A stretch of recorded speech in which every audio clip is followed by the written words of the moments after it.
The Multimedia Ninja Podcast, episode 50. Hello again, and welcome to the Multimedia Ninja Podcast, where it's all about surviving and thriving in the digital convergence. My name is Bradford Rogers, and I'll be interviewing some multimedia ninjas who are making things happen in their respective fields and sharing tips, tools, and insights for multimedia artists and content creators. As always, you can find show notes at themultimedianinja.com. This week, it's our 50th episode. As you may know, in this podcast series, my friends and I will be talking about all things multimedia, including creativity, shaping your ideas, and how to be more productive doing it, regardless of what kind of content you're creating. We have got an exciting episode for you today, so what do you say we just let's get to it?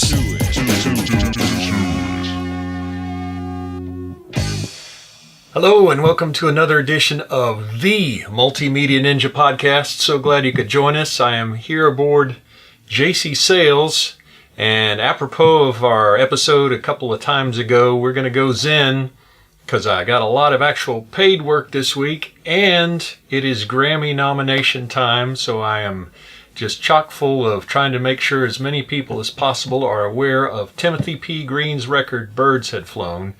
So it's going to be a single camera shoot here, and I am going guerrilla with it, because sometimes less is more. And anyway, this 50th episode is not about me, it is about you. Oh. And secondarily, it is about our awesome guests that we've been privileged to have these 50 episodes, starting with episode number 1 with Mr. Harold Sellers, and continuing through all the Grammy winners, nominees, writers, photographers, social marketers, videographers, music producers, obviously, and engineers. And I want to get along to that as soon as possible. So no dilly-dallying around here. I, again, just want to thank everybody who has subscribed, who has left positive comments and feedback, and subscribe to the email newsletter, wherein you will get stuff that is not contained in the podcast and get stuff before it is available elsewhere, along with news of what's going on each week and all that good sort of stuff. So you can subscribe right there at themultimedianinja.com. If you scroll down and you're not subscribed already, you'll see a little thing on the side pop up. If you don't like it, you can make it go away. And if you do put your name in there and email, hopefully it will stay gone away. And please let me know if it doesn't, because that is one of the things this ninja is working on.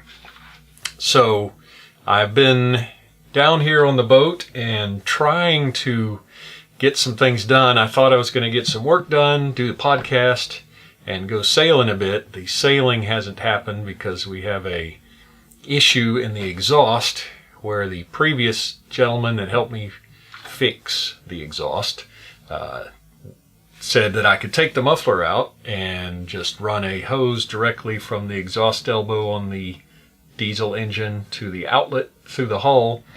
And I thought, well, that's cool. We won't have a metal part in there that can leak into our galley.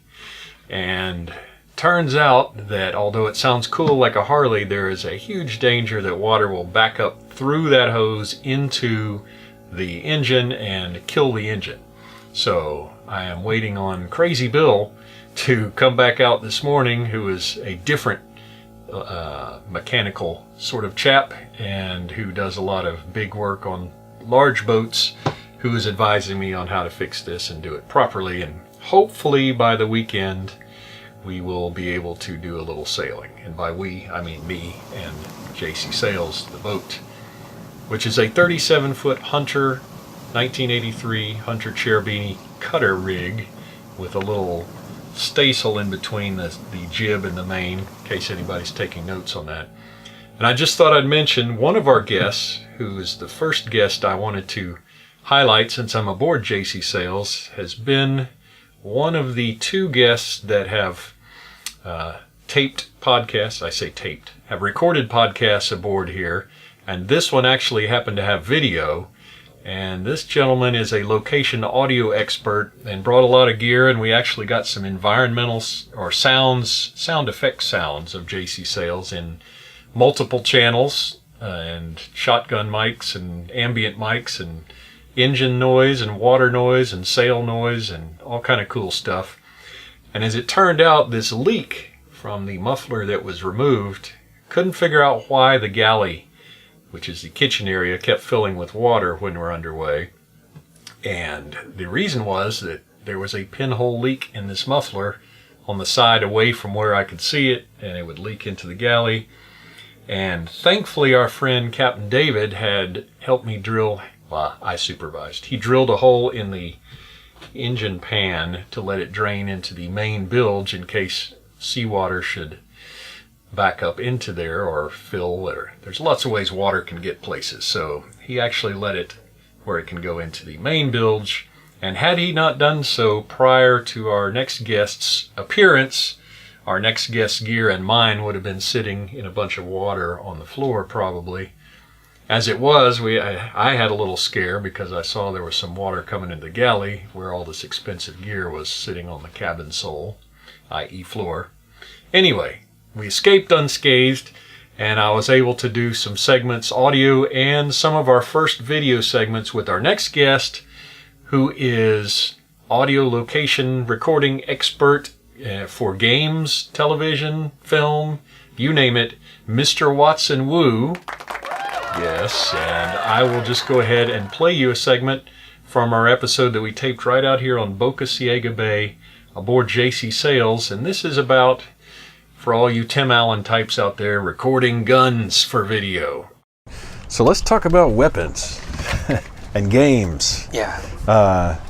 Now, we were just talking during the break about how you, about the session where you did the 22 different mics and all that. You're also talking about how you record, sort of tweak the, say, gunshots so that they're not, if you're sitting there for an hour, I'm totally ripping you off here, but if you're sitting there for an hour, you get a different shot on different times you pull the trigger on the game. So Yep. Can you tell more about how you go about that process? Sure. Most of my work is work for hire. And so the 22 microphone session for this South Korean online game, they wanted so much. They wanted 40 machine guns, sniper rifles, explosions. And, not everybody could afford this 100,000 budget for machine gun sounds. And so I've been making libraries via the email requests I get from people to make something smaller, a package of sounds. So if you were playing a game and you're clicking the mouse for the gunfire sound, every click is a gunfire shot. So if you click through the entire game, it could be an hour, it could be days of the same gunshot. If you had one weapon, let's say an MP5 submachine gun, it sounds kind of boring. It gets kind of annoying after a while. That bam, bam, bam, bam, bam. So I made my library so when you get a close perspective of that same gunshot, you might get 8 to 10 variations. So they might sound different every time you squeeze the trigger or click on a mouse, just to give that variety. So, and that's some of the things that the game developers have requested is that can you do more variations for the single shots?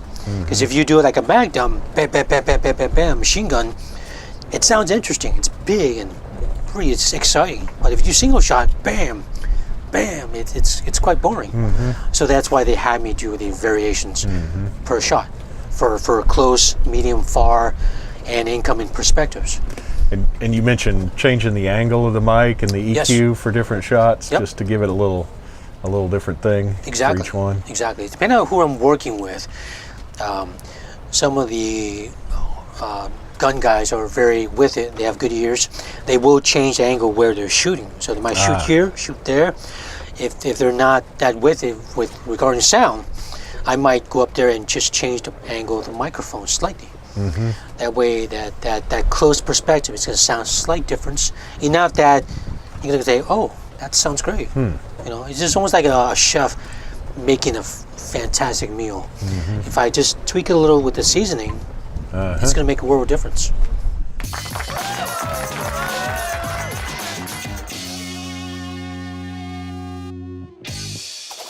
Hope you enjoyed that as much as we did taping it, recording it, whatever you call it.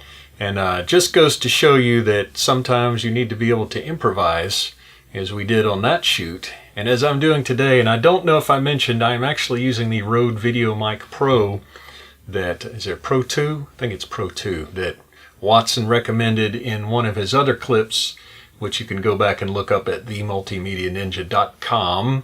I did want to move along though, and we, speaking of audio, had a very interesting chat with Grammy-winning producer and engineer Matt Still, who was on episode 43, and he had some tips on what not to do as an intern. What I want them to do is to be there to anticipate my needs, to kind of be thinking ahead of me, right. and already know where I'm going and what I need. Because the best assistants that I've had, as soon as I need this, they're already out the door getting it, or they're coming back in the door with it because they knew that's where I was headed. Right. There was one assistant at a studio that every time I turned around to ask him for something, he was online playing Texas Hold'em poker. Okay. And I was like, hey, can we go get a U87 hooked up? He's like, oh yeah, hold on. Wow. And he was in the middle of a game, and he was like, it was real money. It wasn't a play game. He was back there betting real money. And I was guess like, that's better. I don't know. well, it made him where he didn't want to leave the game. Okay. So I was like, listen, you need to just pick one. Work I took plan him or aside and another. said, listen, you need to just figure out what you want to do. Do you want to play poker? Or do you want to be on this session? Because you can't do both.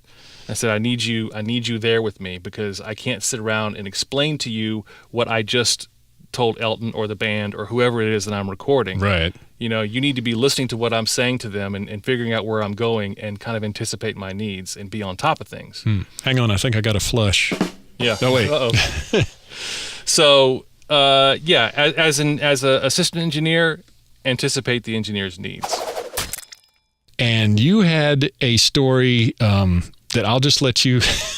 It seemed to be a horror story that is both funnier and more disturbing than mine, perhaps. Yeah, I was working at a studio, and they had an intern, and the studio and intern will remain nameless.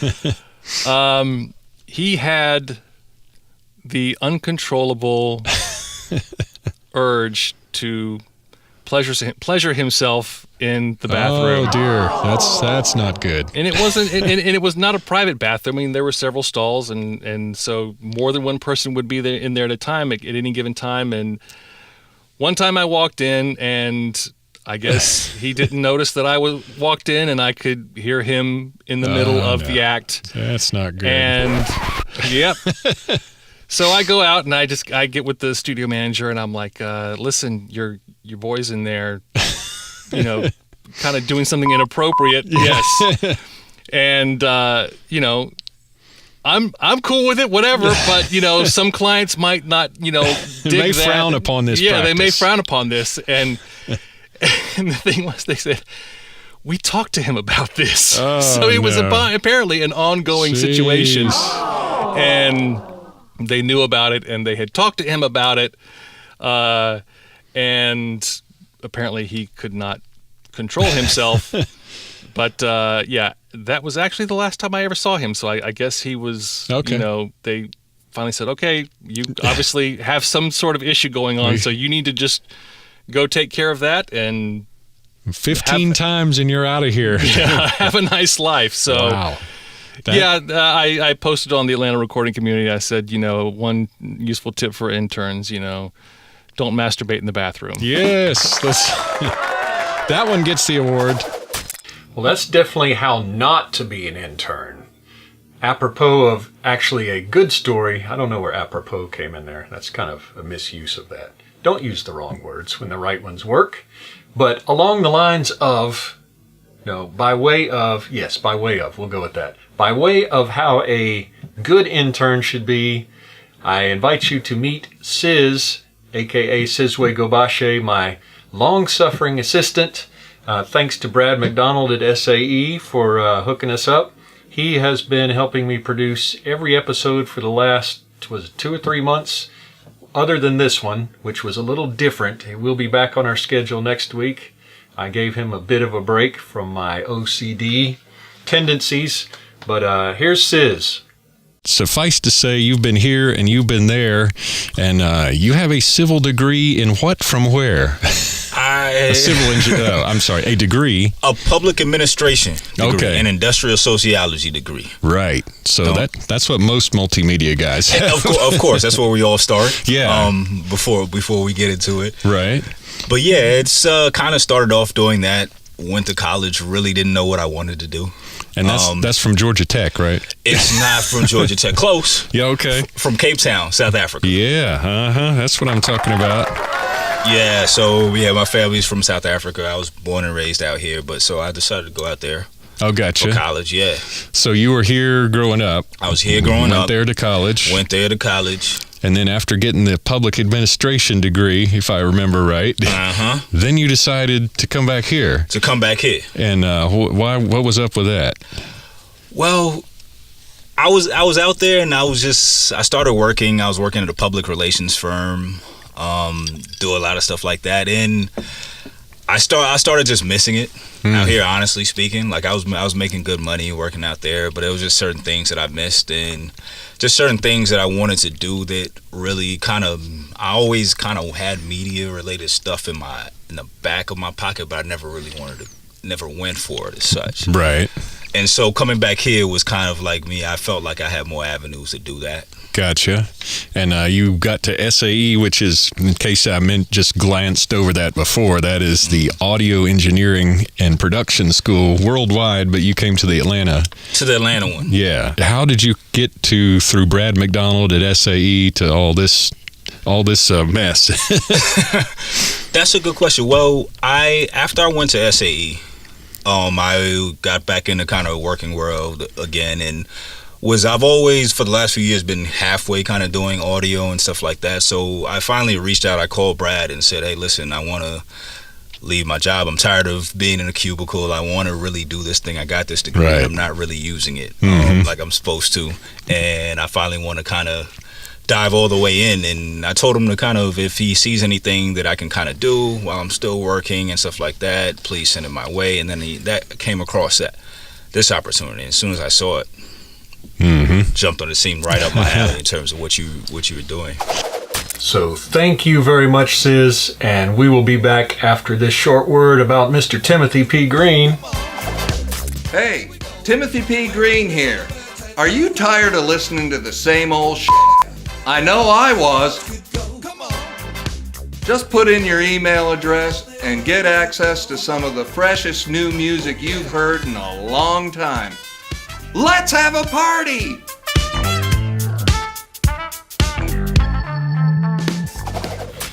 Now, before we move entirely out of the audio area, because we do cover web design, photography, video, blogging, social marketing, graphic design, motion graphics, you name it, I did want to, since we're here aboard Jacie Sails and I am doing the remote production, I wanted to talk a little bit about digital nomadry. Actually, I didn't want to talk myself. We had an awesome guest who's been getting a lot of play on the Twitter based on his episodes with the hashtag Digital Nomad. Here he is talking about his travels, Mr. Glenn Schick, mastering engineer extraordinaire. Yeah, you can get a 2-hour massage for about US $14. So, things are a little more affordable in this part of the world. Awesome. So you mentioned a possible move to North Korea coming up. Is that No. South Korea. First I got you at the beach, and now I got you. There's NSA at my door right now. Yes. Sorry, South. Yeah. I'm South Korea. Yes. Our friends. South Korea. One is in the news so much lately. I keep having that on my tongue, I think. But, yes. No. Kim Jong-un. Yeah. No. I'm going to in 2 weeks, I will be heading to Busan, Korea, which is right on the ocean, and I'll have a lovely seaside place that I'll be working out of for about a month. Okay. And then I'm heading to Osaka, Japan. Nice. And, home of Tak Nakazawa, our good friend Tak. Yes, among other things. And takoyaki, too, which, Oh, cool. I'm a food guy. So after Osaka, I'm coming back to Seoul. I'll be seeing my buddies in Seoul, Korea, visiting some K-pop friends. And then I'm heading to Iceland for the summer. So, keeping it varied. And then I might visit the States come fall. So. Wow. Okay. And you're making me jealous already. Speaking of digital nomads, sometimes you have to go with the flow when you are working remotely. In this case, we have a gentleman on the next pier, I assume gentleman since I think I saw them yesterday, using some sort of air compressor powered device. So I'm waiting for when that starts up in between takes for that to stop. And while that's going, I turn on the air conditioner here, which is quite noisy, as you may be able to hear. When I hear the air compressor stop, or imagine that it has, I turn the AC back off so that I can do my next segment. So anyway, you definitely have to have a multiplicity of skills and an ability to improvise when you are doing the Multimedia Ninja thing or the digital nomad thing.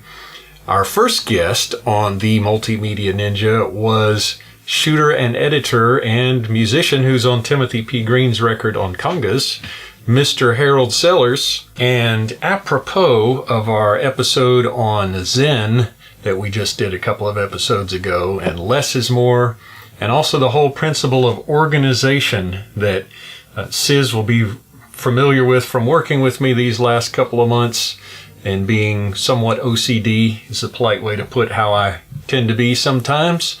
But having to have things organized just so, and not have any more stuff than you need in your premiere projects in this case, so that anybody coming along after you can tell what you did and work with it. But here, let me just let Harold say it better.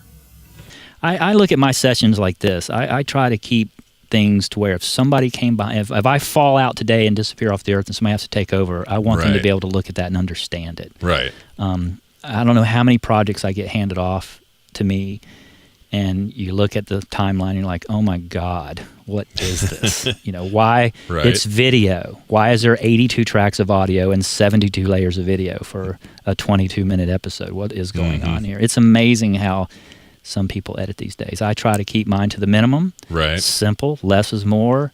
Again, make it where somebody comes, if you came in behind me and looked at it, you would at least know what's going on. Right. So at least with your organization. Yeah. It really makes a difference. It's like, it's like the old, you can tell how a person is by looking at their room, their bedroom, Right. Oh, it's a mess, or it's neat. My bedroom is a mess, but I try to keep my timeline clean. So if you've been a podcast listener or viewer for a while, you may have noticed that most of the time until recently, I've had a rather large beard. I also was rather large in general, up to a maximum of 237 pounds at 6'2.5", which I discussed my ongoing weight loss. I'm down to 190 now, thank you. And I discussed this transformation a little bit with Mr. Brian Stevens in an episode right before I shaved the beard off, and he was on a diet as well. So we've both been on, I think it's safe to say, the diet plan. Yes. How's it going on your end? I'm doing great. I'm 30 pounds down in 7 weeks. Wow, that's awesome. And at the end of this week, I should be down 35 pounds. Wow. And then I just shift into a whole nother mode where I want to look like Ryan, that dude that's in the Deadpool movie now, whatever that guy's name is. Right. I'm trying to look like that dude. Cool. I'm going to take all his parts. I'm going to take Hollywood by storm. Yeah. What Brian has lost and what I am attempting to lose still is the equivalent to this dumbbell. And I was a dumbbell for gaining that much weight, so. hard to believe, even if it's carried all over your body, that there's that much extra.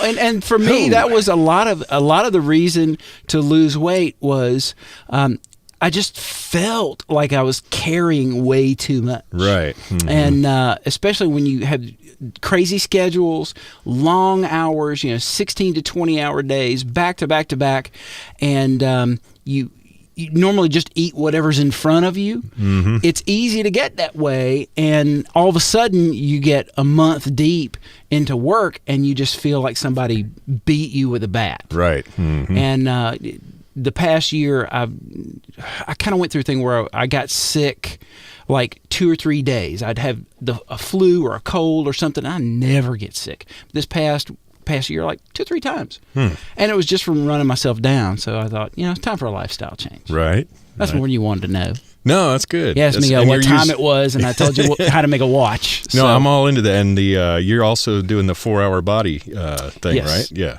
Yeah. Tim Ferriss and his knowledge and expertise has been great. And it really is indicative of how I run all my life, which is books are cool and information is cool, but vetted information is the way to go. You want not just somebody who can write a book or put a YouTube video up or do something and tell you something because they have the knowledge. I want somebody that's been boots on the ground and actually gone through it, and they've not only tested it with themselves, they've also given that to other people, and you can very easily go, well, this guy and this girl and this other person, they all use the same information, and they got amazing results. Right. And with audio education, there's a lot of things online, a lot of places you can learn. There are people that are doing podcasts that don't do this, day in, day out, week in, week out. But that's what makes this podcast so valuable. Yes. Because you've got, not only yourself, but your guests are people that they do this. They're in the trenches. And that's the kind of knowledge that I want. That's what pushes you forward. Well, thank you for that. What I will take as an endorsement, Brian. I just want to give you guys a taste for, if you haven't caught all of the previous episodes, you can actually subscribe right there on themultimedianinja.com via your iTunes. There's a little subscribe button at themultimedianinja.com/subscribe, which will do whatever you need to do on your mobile device, desktop, etc. And you will have this episode, the next episode, each episode waiting for you on your device when it is time for it to be released. And we have covered just a little slice of things today, but as we've noted on the podcast, we're covering audio, video production, photography, I said videography, blogging, writing, social marketing, graphic design, motion graphics, you name it.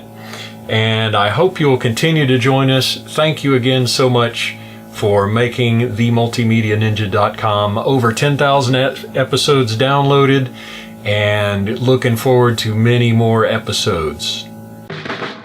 Well, that just about wraps up another episode of the Multimedia Ninja podcast. I hope you'll come back next week and bring your friends. Don't forget you can subscribe to the Multimedia Ninja podcast at themultimedianinja.com and have each episode waiting for you. You can also sign up to the email. So we're going to have a lot of exciting stuff coming up. I hope you'll stay with us. And don't forget, if you don't know what port you're sailing to, no wind is favorable. See you next time.